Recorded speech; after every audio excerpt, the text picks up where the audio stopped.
Applehän ei toimi nollalla. Mä vetästän tilttiin. Vetikö? Joo.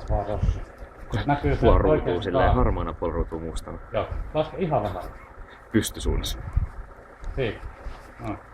Ei se oo pakkasta. Se on varmaan joku muu juttu.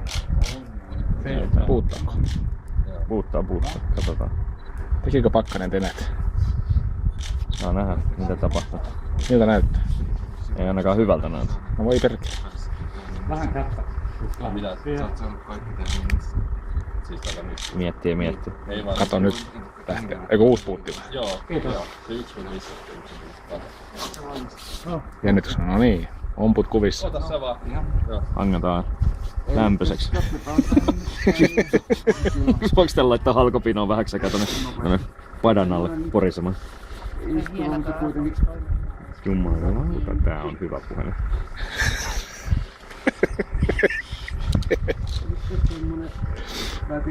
Tää on kyllä niinku todella vankkaa teko.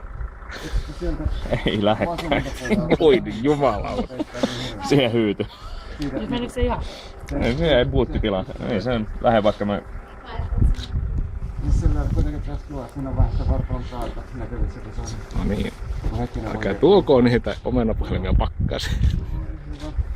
Tähän tästä vielä tulee. Tästä tulee hienoa.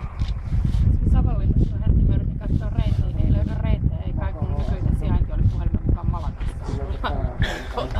Suunnistaminen. Aika heikolta vaikuttaa. No jos sun täytyy nyt hänen antaa rauhoittua, niin jos se sit siitä lähtisi. Mistä sitä nyt pataa Porissa? No sitä mä justiin ajattelin. Piesä joutuu sinne. Se hyvin nopeasti joutuu sinne. enemmän museoivaa.